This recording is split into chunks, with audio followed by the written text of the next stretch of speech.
ہم نے تمہیں معتدل امت بنایا ہے، نہ تو دنیا میں ایسے لگو کہ دین برباد ہو جائے، نہ دین میں ایسے لگو کہ دنیا معطل ہو جائے۔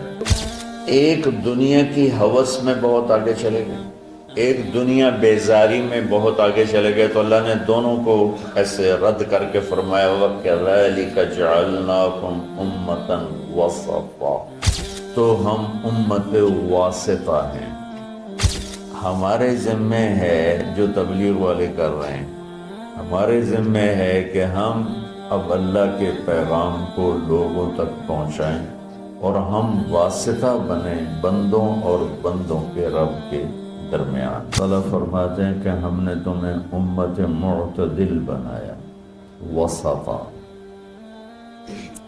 ایک ترجمہ اس کا امام طبری نے کیا ہے، جو ہمارے تبلیغ والوں کے لیے بڑا، بلکہ پوری امت کے لیے، صرف تبلیغ والوں کے لیے کیوں، پوری امت کے لیے وہ ایک پیغام ہے کہ انہوں نے ایک ترجمہ یہ کیا ہے کہ ہم نے تمہیں امت واسطہ بنایا۔ دو چیزوں کو ملانے کے لیے درمیان میں جو چیز ہوتی ہے اس کو واسطہ کہتے ہیں۔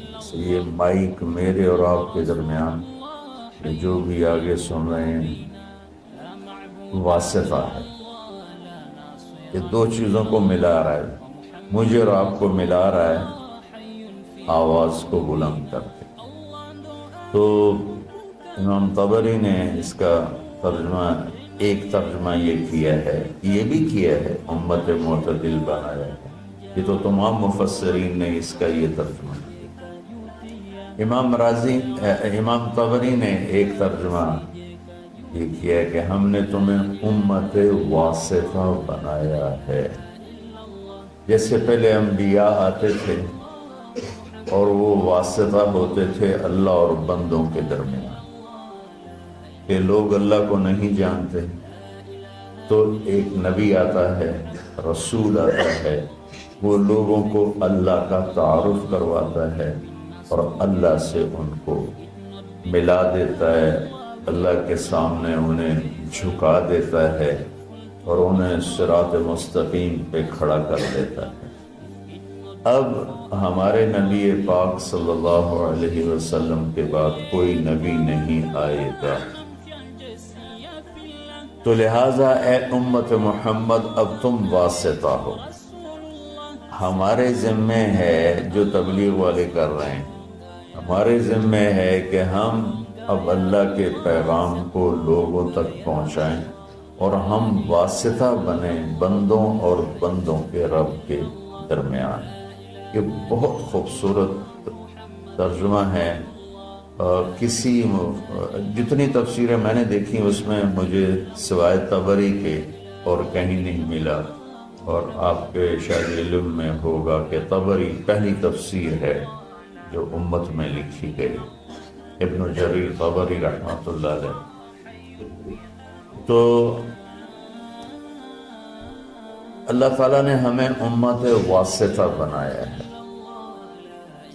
کوئی تبلیغ میں نہیں جا رہا یا جا رہا ہے، امت ہے تو ہم امت واسطہ ہیں۔ نماز سب پہ فرض ہے، بہت تھوڑے سے لوگ پڑھتے ہیں، تو جو نہیں پڑھتے ان کی معافی تو کوئی نہیں۔ زکوٰۃ بہت تھوڑے لوگ دیتے ہیں، جو نہیں دیتے ان کو معاف تو نہیں ہے۔ تو ایسے ہی میرے عزیزو، اللہ کا پیغام پہنچانا، اللہ سے لوگوں کو ملانے کی کوشش کرنا، یہ ساری امت کے ذمے ہے۔ بہت تھوڑے سے لوگ کر رہے ہیں، بے شمار امت ہے جو بھول چکی ہے، اور بھولنا بھی بھول چکے ہیں۔ مدت ہوئی صیاد نے چھوڑا بھی تو کیا، تاب پرواز نہیں راہ چمن یاد نہیں۔ مجھے یہ شعر بڑا فٹ آتا ہے کہ شکاری چھوٹے سے پرندے کو گھونسلے سے اٹھا کے لے آتا ہے اور اگر اپنے پنجرے میں ڈال دیتا ہے،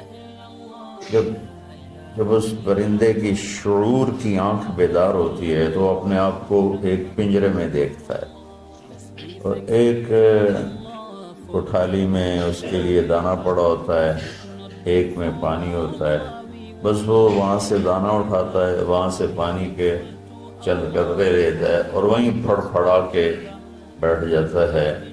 اور جب اس کی آنکھ ہی وہیں کھلی تو اس کی ذہنیت اور اس کا جو مائنڈ سیٹ تھا وہ فکس ہو گیا کہ بس یہی میرا جہان ہے، یہی میری دنیا ہے۔ تو وہ پرندہ جوان ہو گیا۔ تو شکاری نے ایک دن دروازہ کھولا پنجرے کا، کہا اپنے چمن کو لوٹ جا، اپنے جنگل کو لوٹ جا۔ تو وہ آگے کہتا ہے تاب پرواز نہیں، مجھ سے تو اڑا ہی نہیں جاتا، اور اگر میں اڑ بھی جاؤں تو راہ چمن یاد نہیں، مجھے تو یاد نہیں تم مجھے کہاں سے لائے ہو، تو میں کدھر جاؤں، میں نے اتھے ہی رہن دے۔ تو اس وقت امت محمد صلی اللہ علیہ وسلم دکانوں کے پنجرے میں، فیکٹریوں کے پنجرے میں، ملوں کے پنجرے میں، زراعت کے پنجرے میں، کاروبار زندگی کے پنجرے میں ایسی بند ہوئی ہے، بس صبح گھر سے اپنے کام پر، کام سے گھر پر، گھر سے دکان پر، دکان سے گھر پر، یہ سارا ماحول ہے۔ اب جب انہیں کہتے ہیں کہ بھائی تمہیں اپنے چمن کو لوٹو، تمہیں تو دنیا میں اللہ کا پیغام سنانا ہے، تو کہتے ہیں تاب پرواز نہیں، راہ چمن یاد نہیں۔ تو آج جو میں تھوڑی بات کرنا چاہتا ہوں وہ دوسرے معنی پر ہے۔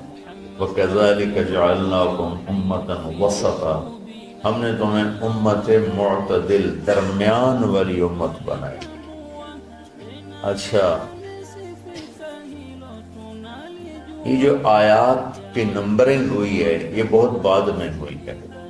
اللہ کے نبی کے دور میں یہ آیات کو نمبر نہیں لگے ہوئے تھے، اور اس طرح ایک ایک آیت الگ نہیں کی گئی تھی۔ بعد کے علماء نے اپنی محنت کوشش سے یہ آیات کا عدد تعداد مقرر کی۔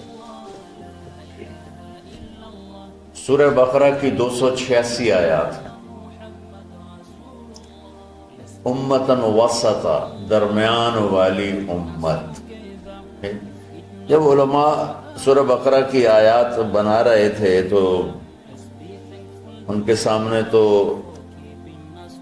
پیچھے سے چلے آ رہے ہیں، امتاً وسطا ان کے سامنے تو اس وقت آیا جب وہ یہاں پہنچے تو یہ بڑی حیرت اور قدرت خداوندی کی یہ ایک تصویر ہے کہ وَكَذَلِكَ جَعَلْنَاكُمْ أُمَّةً وَسَطًا، آیت نمبر 146 ہے، اور 146 وسط 286 ہے۔ 146 جمع 146 کتنے ہو گئے؟ ہاں مولیانو حساب تھوڑا ہی عمدہ ہے۔ ہاں کتنے ہو گئے؟ 200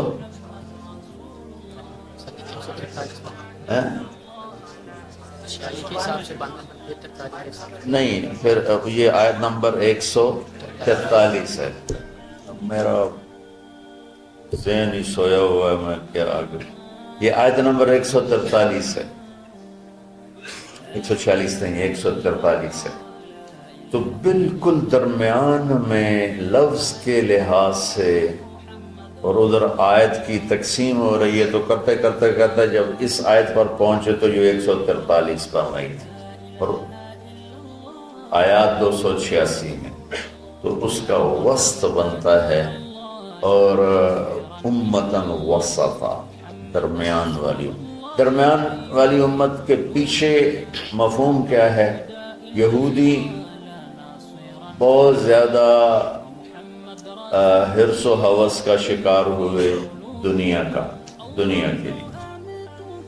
عیسائی رہبانیت میں ایسے دنیا ترک دنیا رہبانیت ابتدعوها ما كتبنا علیہ۔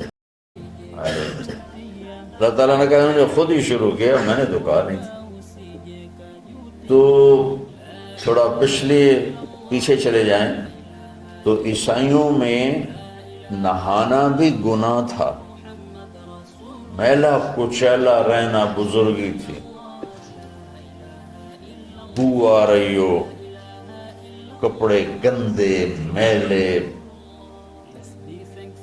زبردستی اپنے اوپر اس قسم کے مجاہدے ڈالنا، تولن کا رہبانیت ابتدعوها ما كتبنا علیہم، میں تسی آپ پہ شروع کی تھی، میں دنی تو واقعہ۔ جب اسپین پہ قبضہ ہوا عیسائیوں کا تو سب سے پہلے جو انہوں نے کام کیا، سارے ملک میں جتنے تھے حمام غسل خانے وہ سارے گرا دیے۔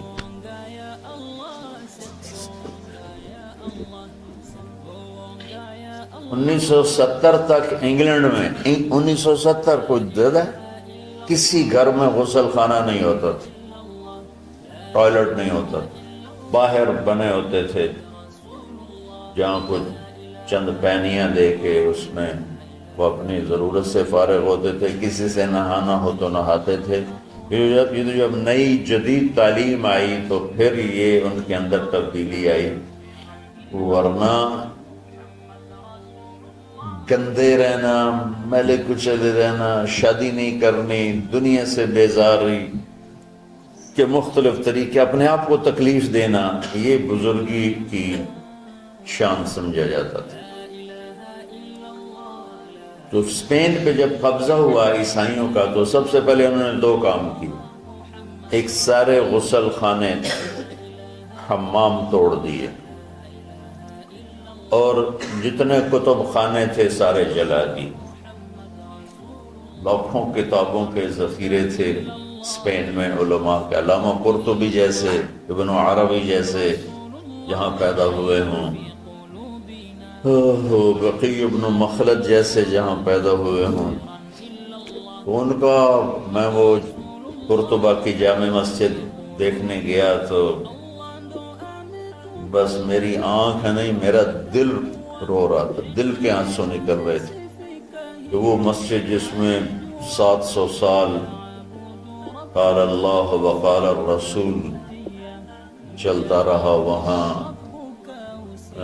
درمیان میں گرجا بنا ہوا تھا اور بت ہی بت ہر طرف رکھے ہوئے تھے، اور ایک بہت بڑی تصویر لگی ہوئی تھی جس میں ابو عبداللہ جو آخری بادشاہ تھا غرناطہ کا، وہ فرڈینینڈ جس نے غرناطہ فتح کیا اس کو چابیاں پیش کر رہا تھا، اور اس کی بیوی ملکہ ازابیلا اور فرڈینینڈ یہ دونوں ایسے کھڑے ہیں، اور ابو عبداللہ وہ تصوراتی خاکہ تھا، وہ یوں غرناطہ شہر کی چابیاں پیش کر رہا ہے، یعنی بہت ہائی لائٹ کر کے بہت بڑی تصویر لگائی ہوئی تھی۔